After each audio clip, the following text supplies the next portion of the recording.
Homage to Buddha Shakyamuni, wisdom warrior Manjushri, and benevolent masters. Profound and subtle Dharma is rarely encountered in eons. Now we can hear and follow it. May we realize the Tathagata's meaning. To liberate all beings, please generate bodhicitta before today's teaching.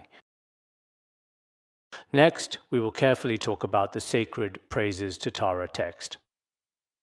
After we thoroughly study this profound praises to Tara teaching, perhaps everyone will deeply feel that compassionate Tara truly has immense great blessings.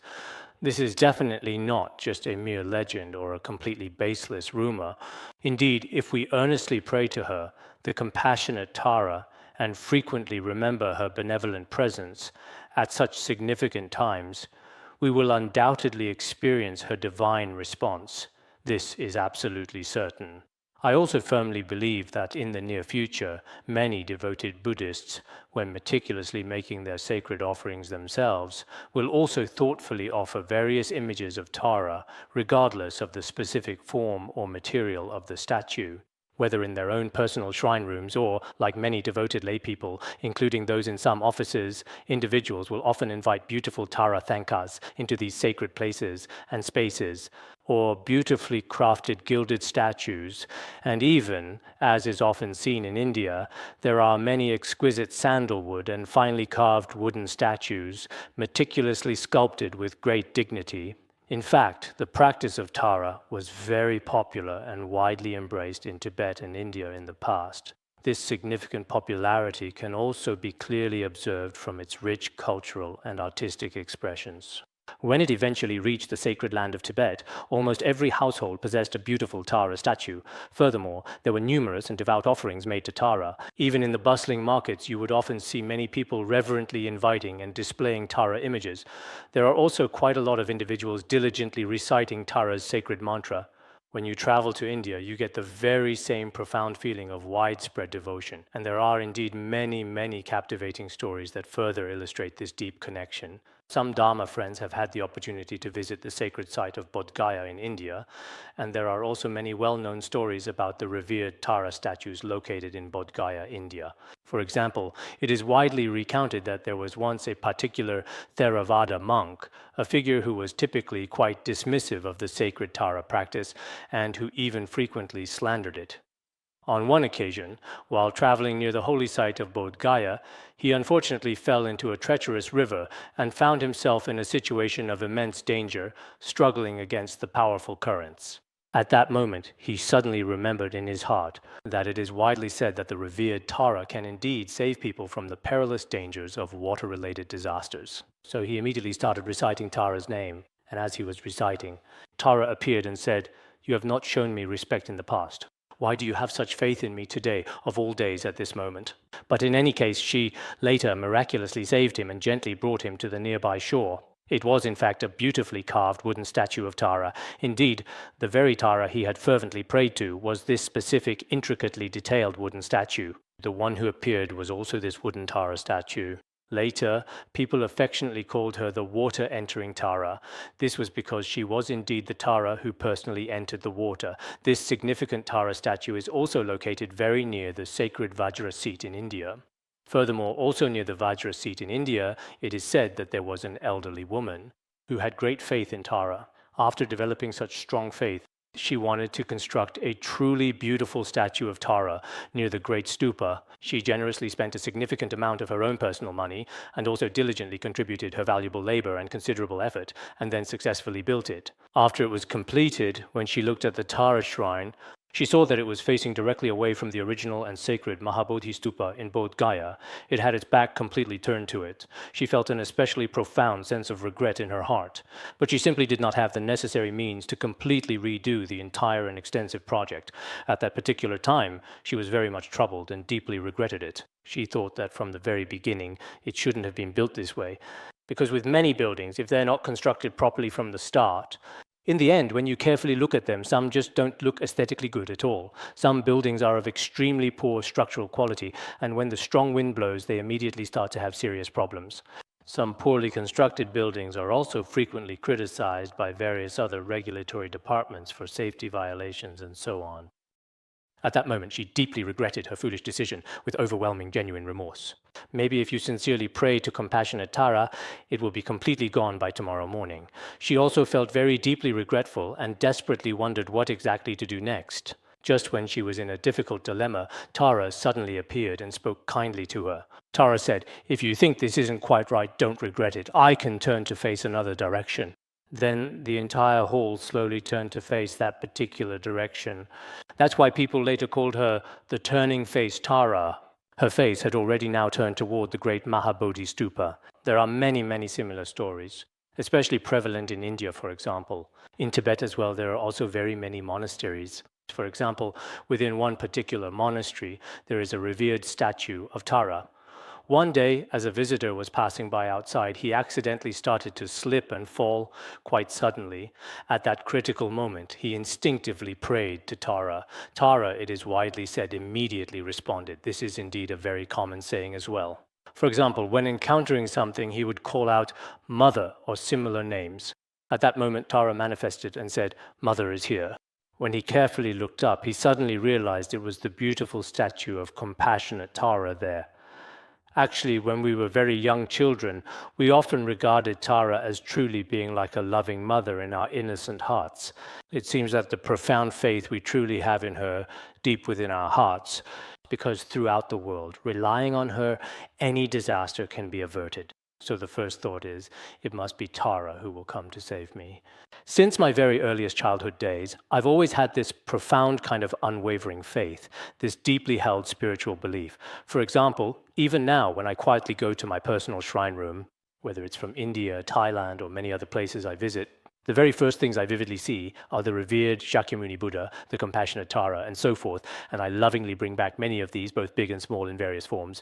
When we were quite young, during our innocent playtime, there actually weren't any real, tangible Buddha statues or authentic Tara statues readily available. We would often take some small bones, little stones, and reverently say, "This is green Tara, this is white Tara," and carefully place them on the flat stones. In front of them, we would respectfully offer fine, delicate sand as sacred offerings. Even when playing, it was always like this. I always thought throughout my entire life that this was a truly profound and meaningful experience. Many significant obstacles to my spiritual practice should be completely removed, and this transformation is truly inseparable from the immense power and blessings of praying to the revered Tara. I sincerely hope that among the Dharma friends present here today, in the future, there will definitely be some fortunate individuals who, whether in terms of influence, financial resources, or other aspects, will have the capability. If you do, you yourself can also create some statues of Tara. For example, if you become the abbot of a monastery, then the very first thing you should do in that monastery is to create a statue of Tara. I truly believe that for the local people, many potential disasters will surely be averted, and great fortune will come to them, including many of the current disasters like strong winds, floods, and fires. There are also various other disasters that can be pacified through reliance on Tara statues. At the same time, speaking on a personal level, in this degenerate age, there are very few people who can truly overcome adverse conditions. Many people hope to maintain good intentions from beginning to end, to complete their practice perfectly. But sometimes afflictions arise, and sometimes external demons or heretical influences appear. When they do appear, one's mind is completely taken over and controlled by them. At such challenging times, if you truly desire to overcome these significant external obstacles and adverse conditions, or if you wish to genuinely control them, it is indeed quite a difficult endeavor. However, if we rely on unexpected and profound methods such as devoutly praying to Tara, we can completely overcome them and gain a unique and powerful kind of transcendent power. This transcendent power for most ordinary people nowadays is hard to fully comprehend through words or conceptual thinking. It is quite difficult to reach a truly perfect spiritual conclusion, even in the sacred process of devotedly practicing Tara meditation. I firmly believe that in the future, whenever you see a beautiful image of compassionate Tara, a unique and extraordinary faith should naturally arise within you. In my vivid memory, when I was a young child, when I was about 6 or 7 years old, there was someone next door to me. My dear neighbor was an elderly, wise monk who was very close to me personally. Every year, during the traditional New Year celebration, their devoted family would carefully display a sacred thangka, and this beautiful thangka depicted compassionate Tara, along with several other precious thangkas. Every year during the New Year, from the early morning to the late evening of the 30th day, as long as nothing truly unexpected indeed happened, they would display the beautiful thangka at their home for the whole day. There were about 6 or 7 families living nearby. At that time, we herded yaks together, and there were about 6 or 7 families in our group. I distinctly remember there were exactly 7 families, and each one of them would reverently place the sacred Tara Thangka inside their very own tent on the 30th day. That was all of the conditions we had at that particular time. Then many of us children, as well as many adults, would go to pay our respects. Actually, that was probably in the late 1960s or the early 1970s. At that particular time, in my vivid and cherished memory, I felt extremely, truly, and profoundly happy whenever I saw the beautiful and serene image of Tara. Every time we would look forward to when the 30th day of the next year would come, so that during the new year we could see the holy image of Tara again, because back then there were special policies in place. At that time, people were also very cautious.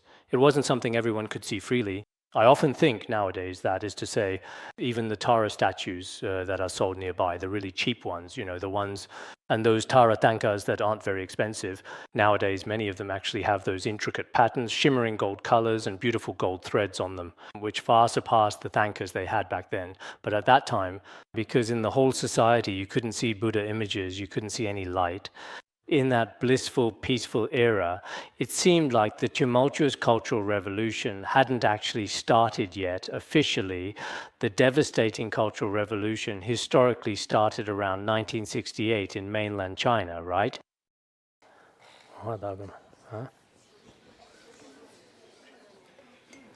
Huh?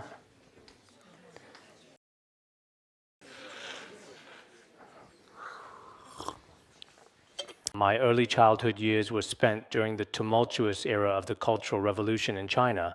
There used to be a very popular and well-known song in the secular world, which was indeed called My Childhood. At that time, it was truly in such an era, a period, that when people saw a Tara Thangka or a sacred image of Tara, it made people extremely joyful. Many elderly people, those with faith, when they saw a Tara statue, would always cry, their eyes brimming with abundant tears. This kind of unfortunate thing frequently happened. So I think now indeed the esteemed Dharma friends present here today are truly very fortunate and blessed. You could say that, though maybe you can't recall much. Back in those ancient days, the entire sacred Dharma was truly on the very verge of complete extinction. Compared to the present time nowadays, whether you possess any kind of revered Buddha statue, you can openly and freely display it in front of others, precisely however you truly like. But back then, if you possessed a Buddha statue, you absolutely had to conceal it secretly. Our family at that time had a very old and treasured book at home. It was a book for actual offerings to Guru Rinpoche. Every time we moved, we had to meticulously hide it in a secluded cave deep within the mountains. So now whenever I see a cave, my first thought immediately is, oh, this could be a perfect place to carefully hide precious Buddhist scriptures. This is because back then they would frequently ask me to go out and look for suitable caves. Whenever we arrived at a new and unfamiliar place, my parents would always ask, go up the mountain and see if there are any small caves where we can hide our precious Buddhist scriptures. So I would go everywhere looking for them. That's how it was. Now, no matter how many sacred scriptures we have, there's absolutely no real danger in it. Whether you want to become a devoted monk, stay a dedicated layperson, or study Buddhism deeply, you should have a lot of complete freedom in all these important things. In fact, when people have freedom and such precious opportunities, they often don't truly cherish them. On the contrary, in those times, many people's faith could be truly and profoundly tempered. We might also, if an era like the Cultural Revolution were to happen again, a considerable number of strong practitioners would need to be even more mindful. I must work hard during this process, but instead people are becoming more and more relaxed. For example, there are teachers, Dharma friends, the Dharma and Buddhist scriptures. When all of these various causes and conditions are truly present, people actually do not cherish them and do not fully feel how incredibly precious they truly are. To be honest, there is absolutely no sense of rarity or uniqueness. So even just a simple statue of Tara can genuinely bring back cherished memories. For me personally, there have been many profoundly meaningful experiences. I truly think that in the future, everyone present here should, in the process of spreading the Dharma or practicing and studying it themselves, I sincerely hope that you will always regard her as your principal yidam or dakini to rely upon for guidance and inspiration. This profound praise to the 21 Taras itself, a sacred text, was taught by Shakyamuni Buddha, manifesting in the form of Vairochana Buddha to Manjushri Bodhisattva. This should be mentioned in the small print at the end, so it is good to recite it often and pray frequently. Perhaps in our current translation, the small print may not necessarily include this important detail. However, it should definitely be included in the sacred Tara Tantra. In fact, Tara is the divine mother of all Buddhas of the 3 times. Therefore, if we sincerely pray to her, she should be able to grant all siddhis. Of course, in very specific cases, such as among some followers of the Hinayana, or those with wrong views, or people who do not believe in Buddhism, in their eyes she may appear in a different form. But there is truly nothing that can be done about this. In this world, for example, gold, in the eyes of some people who indeed lack very much merit, they also won't truly understand its inherent value. There are actually quite a significant number of such analogies present in the world. I won't elaborate on them in great detail here. As for the specific content of today's lesson, I actually completely forgot what I was just talking about a moment ago. Next, today we should profoundly focus on first praising from the profound perspective of the Sambhogakaya and the Dharmakaya. The first aspect, praising from the Sambhogakaya, has already been covered in detail. Now comes the second aspect, praising from the aspect of the Dharmakaya, which represents the absolute truth and the fundamental nature of reality. There is indeed a verse for this. Homage to the mother of profound bliss and gentle gentleness, whose very nature is the boundless realm of ultimate peace and serene nirvana, the true and potent mantra Om Svaha, which effectively destroys all great and pervasive evils. This benevolent Tara is also widely called the mother of profound bliss and gentle gentleness.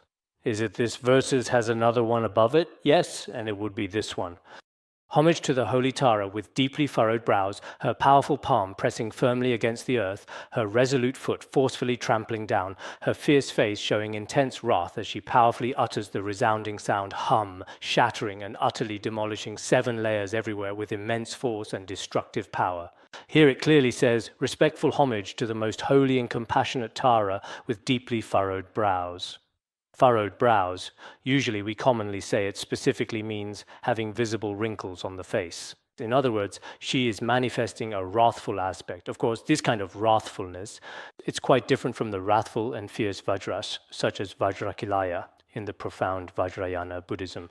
There are distinctions between them. This is something we can also clearly see this from the beautiful Thankas of Tara. However, the crucial point is that it is distinctly different from the peaceful or gently smiling expressions. Because in front of some especially stubborn and extremely hard to tame difficult beings, actually this should definitely be the 7th one precisely. According to the detailed outline, as I clearly recall, it should be from the specific perspective of praising her divine protection of self and others. The frowning holy Tara, her powerful palm presses down on the 3 realms. Usually the right hand is positioned in the subduing mudra, and with it she powerfully presses down. Consequently, all adverse conditions and all malevolent demonic beings are completely subdued and effectively controlled by her divine presence. Her foot steps on and tramples the earth beneath her, signifying that, in fact, the entirety of the 7 layers of worlds which we mentioned are all encompassed and affected by her powerful presence. All the obstacles and demonic hindrances in the 7 layers of worlds can be completely destroyed. Moreover, her beautiful face clearly shows fierce divine wrath, and she powerfully utters the sacred sound hum from her blessed mouth with great intensity. This extremely powerful sacred hum sound can completely shatter all obstacles and hindrances in the entire world instantly. This fierce, wrathful mother also appears in deep blue and in dark black forms. Her most distinguishing feature is the intensely blazing divine Vajra fire on the sacred mandala flower. In other words, through this particular kind of purifying Vajra fire, all external demonic obstacles can be completely and utterly destroyed forever without exception. This also includes some of our very own protective circles that we utilize during visualization. In fact, this particular Tara is considered to be the very best kind of protective amulet. I often think, for example, that some people, especially in this modern era, really like to purchase protective amulets and charms. Actually, a protective amulet should be. Last year, for a certain period of time, I meticulously made a Tara card.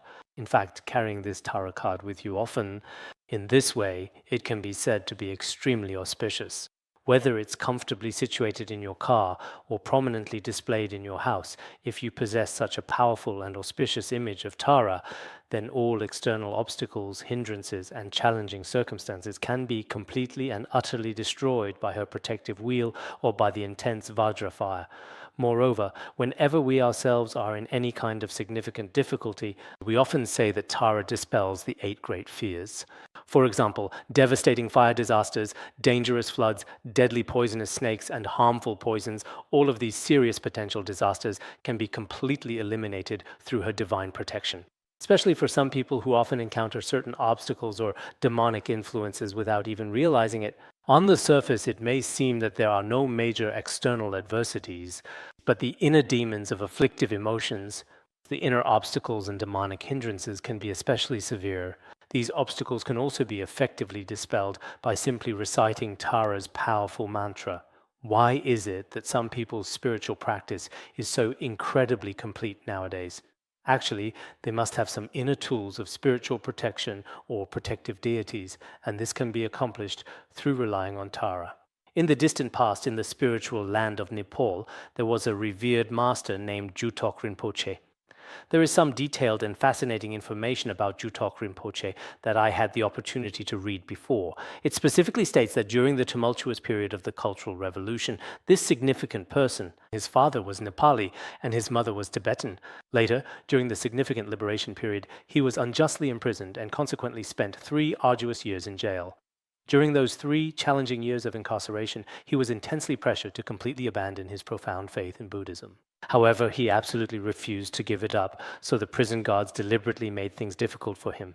Since you refuse to give up the 3 jewels, we won't give you any food. Go and ask the 3 jewels for it. Since you have your protector and your refuge, why don't you just go and ask them for food? So for several days, they didn't give him anything to eat.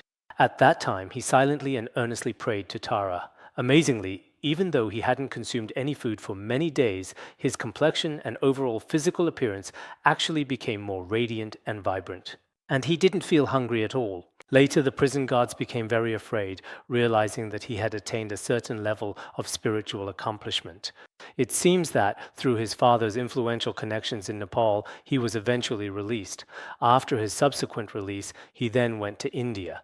At that particular time, many prominent media outlets and a great many lamas asked him about his experiences in prison.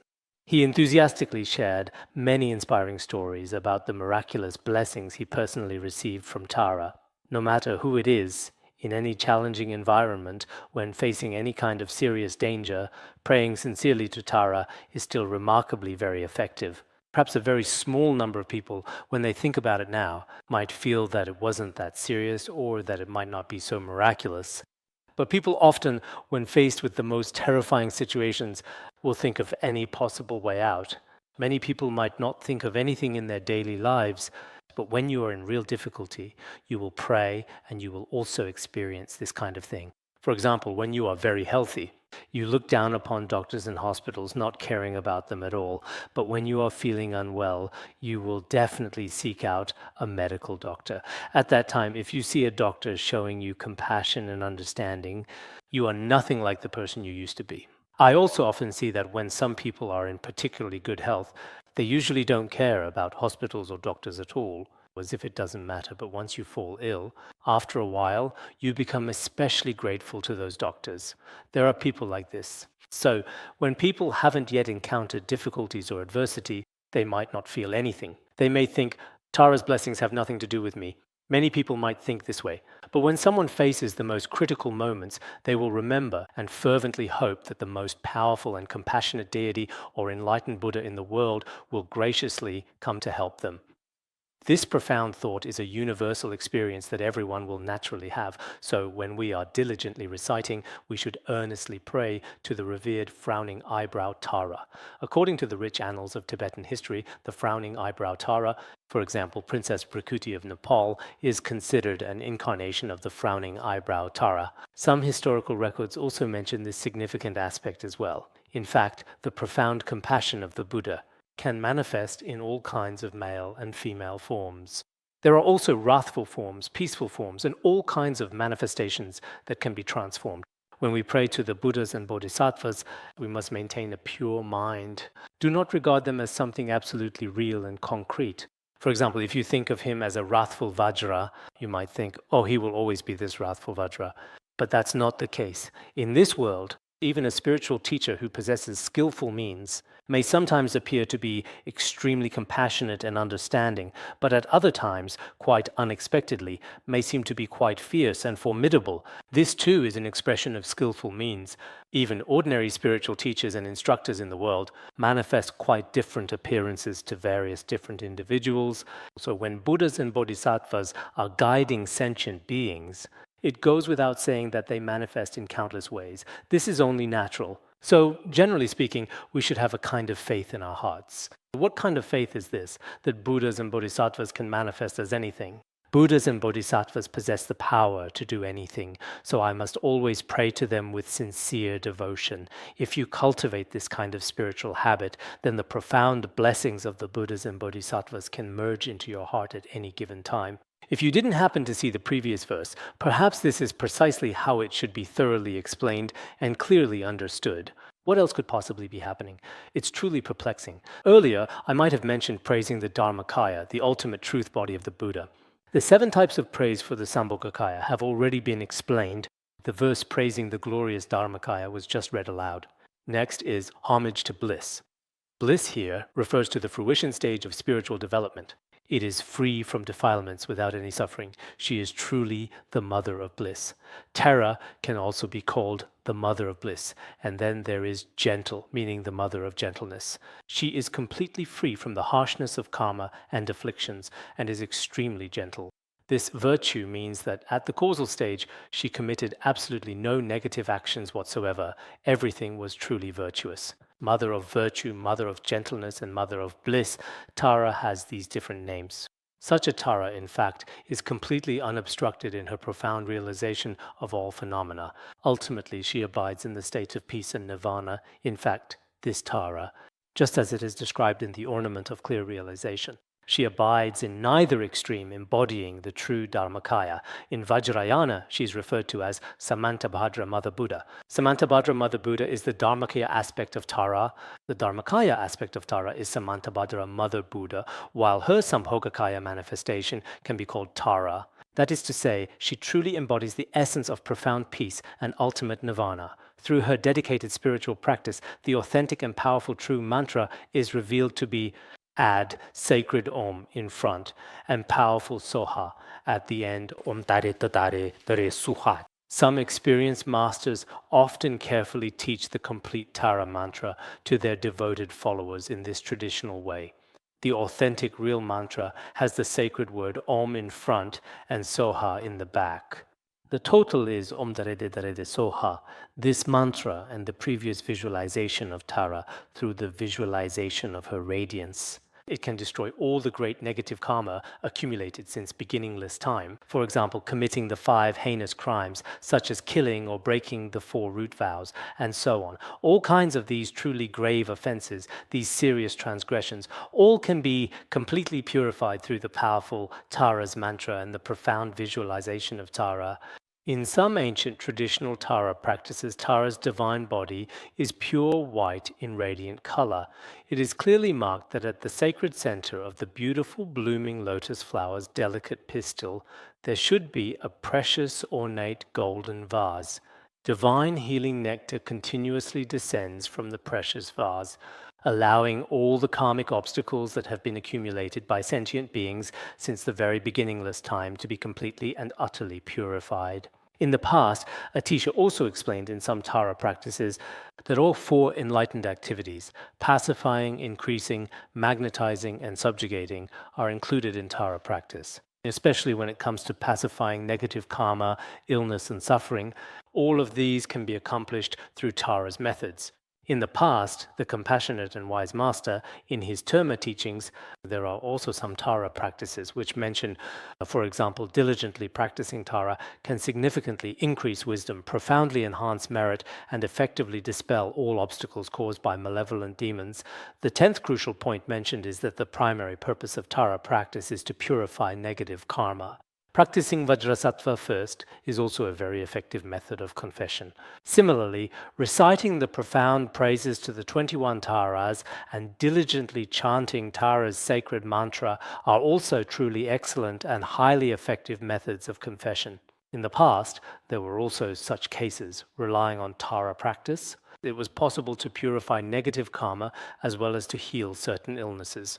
For example, in ancient India, there was a Brahmin teacher. This Brahmin teacher had 500 Brahmin followers, a significant number indeed. Later, because this teacher unfortunately contracted the debilitating disease of leprosy, he gradually and tragically infected all of his devoted followers. After infecting all of his loyal followers, their daily life and spiritual practice became extremely difficult for everyone involved, primarily because people usually made generous offerings to them. But when all of them fell gravely ill like this, their circumstances became truly dire. There was no way to provide for their livelihood, so at that time, each of them had to go begging. One day, while traveling on the road, they encountered a beautifully stone-carved statue of the revered Tara, and she was gracefully holding a precious, ornate vase in her hand. Many of them, deeply moved by this divine sight, developed profound faith in this benevolent Tara and earnestly prayed both to eliminate their various illnesses and to receive blessings for their journeys, and at the same time to dispel the suffering of their poverty and so on. After praying sincerely one by one in this devoted way, divine nectar naturally descended from her precious golden vase, and all 500 sick people were completely and miraculously restored to perfect health. There is a remarkable true story like this. So I truly think that for some especially pitiable and unfortunate patients who are completely bedridden all of the time, they are truly, truly pitiful and deserving of our deepest sympathy. Many people may not realize it when they themselves are not sick. But once you fall ill, the suffering of illness, sometimes the pain is so great that death would seem preferable, yet you cannot die. At such times, including when I myself am ill, when I see others in that state, we visualize Tara. In fact, there are many such visualization methods for Tara. By diligently practicing Tara, we can effectively dispel the illnesses of others, or by practicing Tara ourselves, all of our own various illnesses and ailments can be completely overcome. Relying on Tara's methods, including visualization and the descent of nectar, all of your own negative karma, your profound suffering, and the insidious demons of illness can all be completely and thoroughly purified. In this way, this is also an extremely supreme and profound Dharma practice. Therefore, we should have many such beneficial practices and engage in them diligently, including those times when we feel that our negative karma is manifesting as obstacles. All of these things can be thoroughly purified. I distinctly recall seeing in some historical material, it was specifically about a Han Chinese woman who was profoundly troubled because she had no children, which caused her immense distress. She had been married for 8 years without a child, seeking help everywhere, but was never able to conceive. Later, it was said that Tara was very efficacious. So she practiced for a month, reciting Tara's mantra and praying. Eventually her wish was fulfilled. Therefore, she vowed to practice Tara's teachings for the rest of her life. Why? Because Tara dispelled many of her past negative karmas and spiritual impurities. At the same time, she gained some favorable conditions. So people in the world today, in fact, I think people in this world are most suited to practice Tara. Tara not only brings you ultimate nirvanic happiness, but more importantly, why do Indians and Tibetans also especially like to practice her? Because after all, they are also ordinary worldly people. For worldly people, for example, if you truly desire to get promoted or become significantly wealthy, or if you wish to be exceptionally good-looking, or many other important things, including having a truly prosperous business, excellent health, or a wonderfully long life, and so on, all these things that worldly people especially desire, there is nothing Tara cannot grant. especially when it comes to having a smooth career and achieving success in your work and so on. These things can indeed be accomplished through Tara's blessings, except for a very few cases, such as those individuals who have committed extremely heavy and significant karma in the past and are currently experiencing its profound effects in this present life, or will inevitably experience them in future lives. For these particularly severe and truly irreversible karmas, all other wishes can be readily fulfilled through Tara's divine blessings and her incredibly swift power. I think many worldly people especially like to seek protection and blessings. Just now, precisely around the midday hour, there was a young woman present on the bustling road. It truly seemed as though she was persistently following me for the entire duration. I cautiously looked back over my shoulder and then quickly hurried forward with a sense of urgency. But then she said she was hoping I could bless her, and she handed me a kata. I asked, "What kind of blessing do you want?" She replied, "I just want to be safe and have things go smoothly." At that moment, I felt a certain way inside. Actually, most people in the world really are like this. Many people don't ask for much more, like what they'll become in their next life, or attaining the perfect enlightenment of the Buddha, or liberating countless sentient beings. Basically, these things are almost never requested. Most people's wishes aren't very high, just to be safe and sound. For compassionate Mother Tara, the precious words safe and sound are probably quite easy and natural to grant. I sincerely hope everyone can still put in much more sincere effort, right? Now, moving on, the third significant section presented below should be understood as praise that is expressed through enlightened and purposeful activity. This particular section is comprehensively divided into 6 distinct and important aspects. First, let us offer profound praise for the noble activity of bestowing wisdom. Homage is given to the revered Tara of luminous awareness, who is gracefully surrounded by a vast and joyous assembly. This powerful Tara shatters the very bodies of all malevolent enemies, utterly vanquishing them. She is magnificently adorned with the potent and cross-shaped brilliant mantra, Hum. This particular manifestation of Tara is also widely known and revered as the radiant light-emitting Tara, or alternatively as the Tara of luminous awareness, Hum. That is to say, this sacred Tara should have a beautiful, vibrant, brilliant, red-colored body. In her delicate hand, on top of a perfectly blossoming lotus, she gracefully holds a sacred crossed vajra. She's actually surrounded by many diverse celestial assemblies. There are assemblies of powerful enlightened Vidyadharas, as well as compassionate, wise bodhisattvas, such as those who have profoundly accomplished the ultimate truth of speech, those who meditative concentration, those who eloquence, and those who wisdom. All these noble beings gather around Tara. Moreover, compassionate Tara has a pure heart filled with great boundless joy, and from her divine body emanate all kinds of brilliant, radiant lights. This powerful sacred light can completely destroy enemies. Here, the so-called enemies, in some commentaries, are described as the enemies of ignorance and delusion. Just now, from Tara's sacred body, the profound syllable hum and a brilliant, joyful light are powerfully emitted. This radiant light possesses the incredible ability to completely destroy the pervasive enemies of ignorance and delusion, as well as the deeply ingrained self-clinging, and indeed all forms of attachment to the self and to the aggregates. These are all utterly and completely destroyed. And furthermore, the 10 sacred syllables gracefully adorn the central hum syllable, radiating their profound spiritual energy. This hum syllable also emits boundless radiant light, and this powerful light can completely destroy all the darkness of ignorance that resides within the minds of all beings in the world. All of these are due to the various dangerous enemies in the world, and true spiritual enemies can also be completely dispelled through this powerful sacred mantra. When we sincerely recite the Tara mantra in our daily lives, it can also effectively destroy them. There was such a remarkable story in the past in ancient southern India where 500 merchants went to the ocean to seek treasures. Actually, I think there should also be many such stories in Chinese texts. There are also some in Tibetan, but I haven't gotten any Tibetan stories recently. But in our daily lives, we often hear that is, in fact, the case. Many stories about Tara saving sentient beings, and in fact, many people often talk about them. This case, which is about 500 merchants from southern India who went to the vast sea to seek treasures.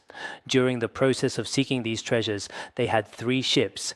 The 3 ships set out together into the open sea. At that time, when they left their families, they were quite reluctant to part. because in the past, those who ventured to the vast sea to seek valuable treasures rarely made it back safely.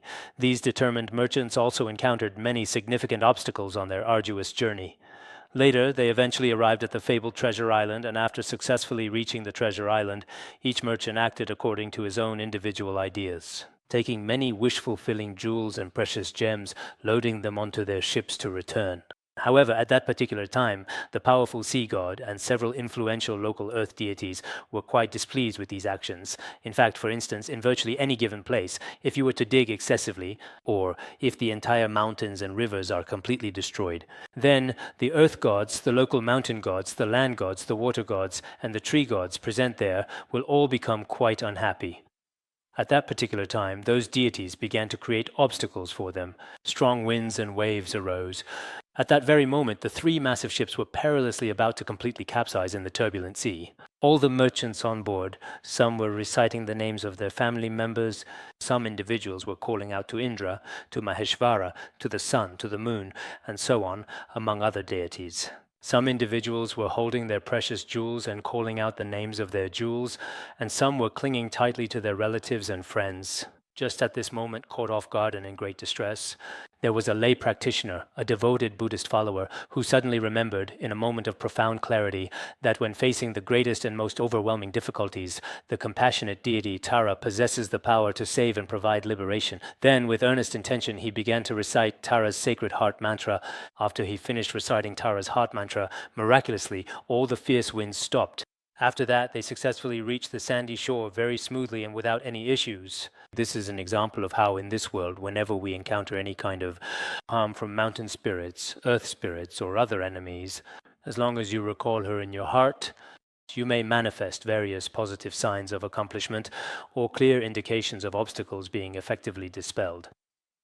According to the profound views of some great masters, this statement primarily refers to the crucial process of dispelling the pervasive darkness of ignorance, the attainment of true wisdom, and the compassionate act of bestowing this invaluable wisdom upon others.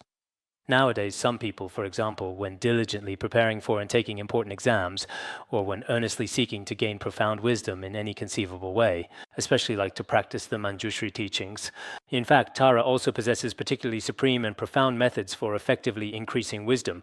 These valuable methods include wisdom-enhancing pills or certain special mantras and spiritual practices. If you don't understand these, just reciting Tara's heart mantra or the praises to the 21 Taras. Many people, I've also seen some in the past, for example, some children preparing for exams.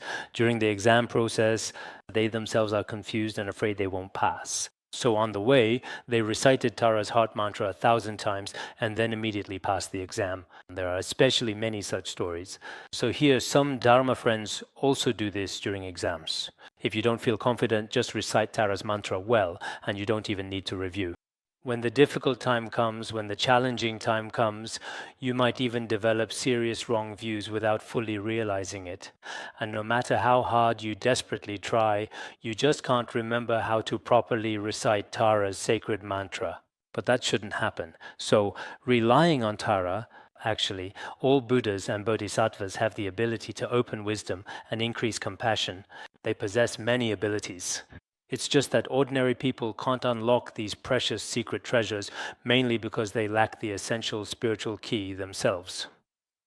Next, let's talk about the important second point, praising compassionate Tara for graciously protecting us from the terrible terror of enemies.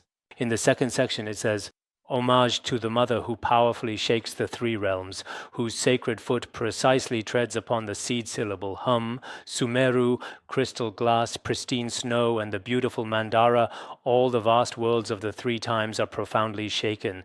She is reverently called the mother who shakes the three realms, and is also widely known as the mother of infinite subjugation. This particular Tara, in fact, her entire divine image is her foot stepping firmly upon the earth, with the sacred form of the hum syllable as the potent seed, emitting forth the brilliant light of countless powerful mantras. The radiant light of these profound mantras can powerfully shake or profoundly move Mount Sumeru, the pristine crystal mountain, and the beautiful Mount Mandara. These sacred mountains are generally found in the celestial heavenly realms or within the magnificent palaces of the powerful Nagas, or even here in the human world, there are some prominent mountains with the same or distinctly different names. Generally speaking, these formidable mountains are extremely difficult to move or displace in this earthly world. Tara's immense power, relying profoundly on her potent seed mantra and a certain powerful force, throughout the entire vast three realms, the form realm, the formless realm, and the desire realm, within all the towering mountains, flowing rivers, and expansive lands of these three realms, all of these numerous worlds can be profoundly shaken and truly moved. Therefore, we profoundly realize that there is truly nothing Tara cannot overcome. One could confidently say that even the most terrifying and formidable forces in the world, including particularly challenging obstacles or those specific situations people find especially difficult to control, all of these can be effectively dealt with and ultimately overcome. The appearance of this Tara should be reddish-yellow in color. The distinguishing features are otherwise the same. On top of the Utpala flower, there is mainly a kind of stupa. Is that right? Is there or not? It seems that some of the others have it on top, but you can't see it here. Is it truly present and accounted for? Yes, indeed, it is unequivocally present. That's precisely how it is. This is it. Each Tara has a distinctly different appearance. Indeed, all 21 Taras are uniquely different. This time, we have basically told you absolutely everything that we could possibly remember. There are some things we couldn't recall or didn't understand, so we didn't mention them. But overall, whether from a historical perspective or truly otherwise, in actual cases today, Tara's blessings are truly profound and utterly inconceivable in their vast scope and impact. There were some individuals who initially didn't truly believe before, but later became very devoted and very committed. In ancient India, there was also a notable individual named Sankamanda, an especially remarkable Hinayana Pandita. He was extremely proficient in the Abhidharmakosha, someone like that. Later, one time, while he was peacefully dreaming, he clearly saw compassionate Shakyamuni Buddha in his vivid dream. Next to radiant Shakyamuni Buddha, there was a beautiful woman dressed in deep blue. This wise woman gently told him, "You should diligently study the sacred Dharma. Not only should you study the Hinayana, but you should also study the Mahayana teachings." After he peacefully woke up, he faithfully followed this wise advice. Actually, the mysterious woman in deep blue was compassionate Tara. Tara's divine forms are all completely different, and according to her sacred prophecies or subtle hints in vivid dreams. He then embarked on a journey to Kashmir, a region known for its spiritual traditions, specifically to study Mahayana Buddhism there. On his arduous journey, he unexpectedly encountered a particularly menacing group of terrifying bandits. These ruthless bandits not only brazenly stole all of his valuable belongings, but they also forcibly took him to their hidden lair. They were preparing to cruelly offer him as a human sacrifice in front of their terrifying deity statue. Just as they were about to brutally kill him, he desperately remembered compassionate Tara. Then he prayed with all his devoted might, praying as hard as he possibly could.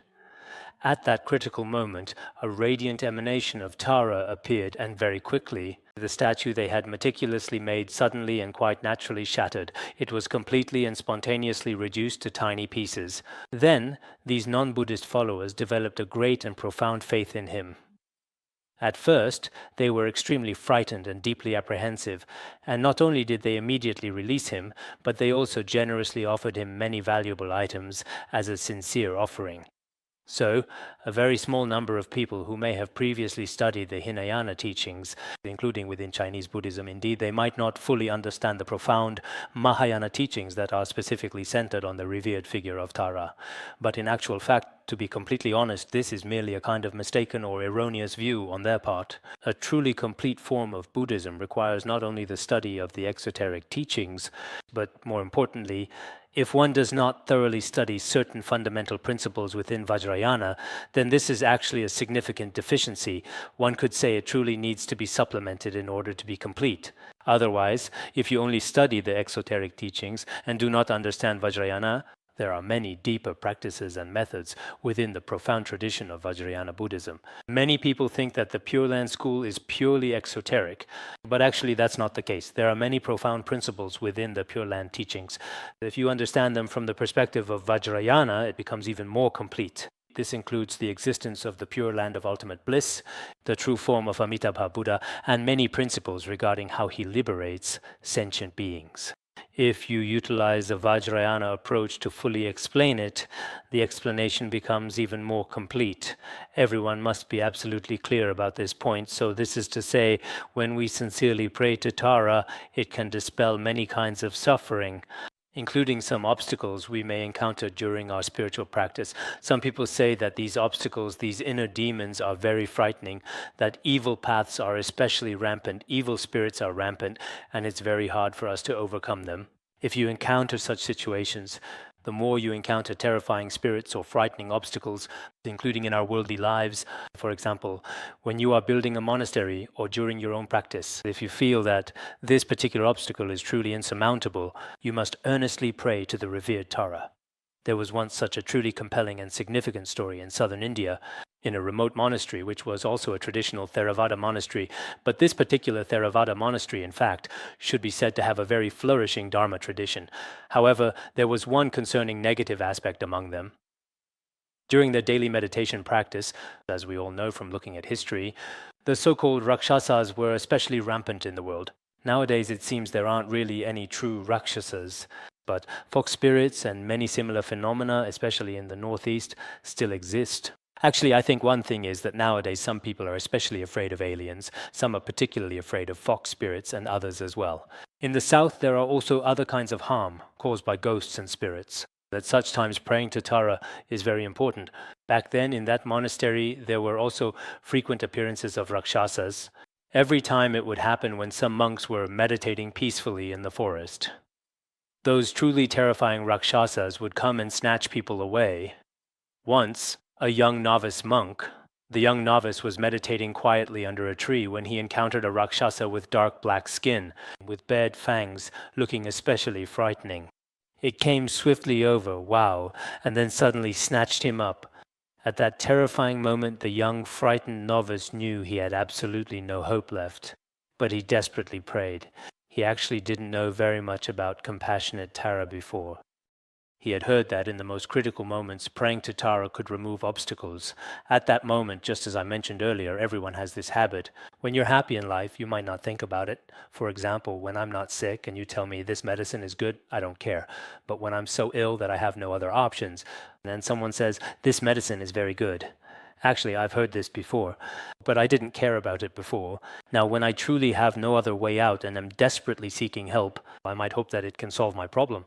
At that time, the novice monk was the same. He began to pray to Tara at that moment. As a direct result, compassionate Tara immediately manifested in a fierce, wrathful form, powerfully wielding a blazing sword and fiercely threatening the terrifying demon. The demon was instantly and utterly terrified and immediately let go of the young novice. Then right there in front of Tara, it took refuge there. From that moment on, it never again caused any kind of harm to any monastic community, ever again. In history, ever since that particular time, their monastery has been a significant place. Never again experienced any significant harm or adverse effects from any non-human beings whatsoever. Whether in historical and ancient texts or documents, or in the rich and extensive oral accounts that have been carefully passed down through the long course of history, there are also a great many, indeed, a very significant number of exceptionally profound and deeply insightful teachings. But it should be clearly said that these profound teachings are not truly meant to frighten people, nor are they genuinely meant to make people simply get by in another way. It's not like that at all. In fact, nowadays, many, including, to be completely honest, some prevalent theories of materialism, are systematically used to completely brainwash innocent people. So now, in our modern minds, there is absolutely nothing, just pure materialism. Except for money, there is truly nothing else meaningful. I am not really, actually, this destructive approach makes people believe in absolutely nothing at all.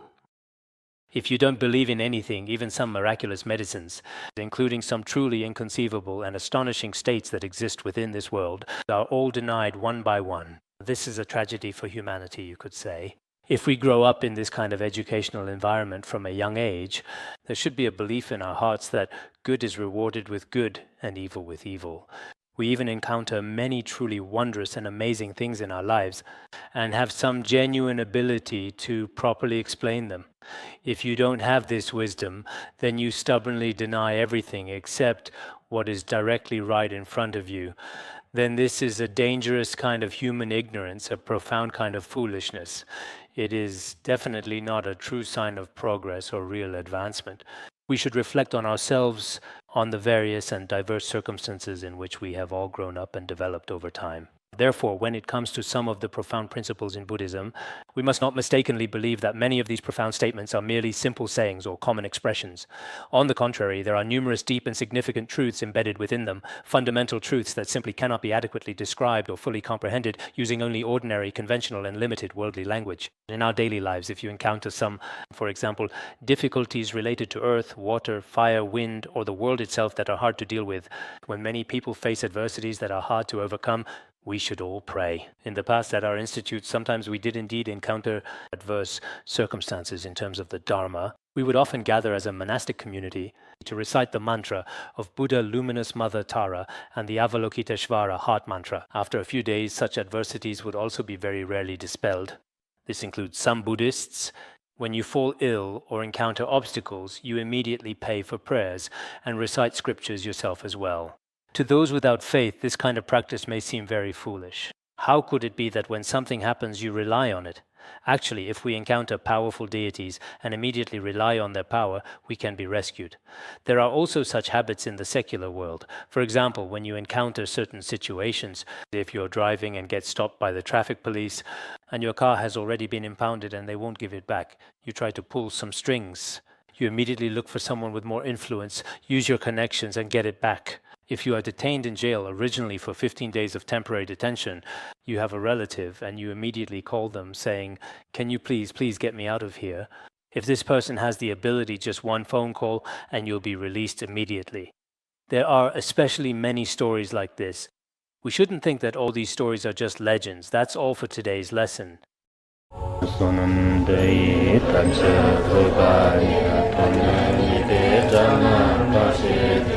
Tirgana jirano chupai, chupun solen droatasya. Bandharangara badma asadarda. Bandharangara badma asadarda. Bandharangara badma asadarda.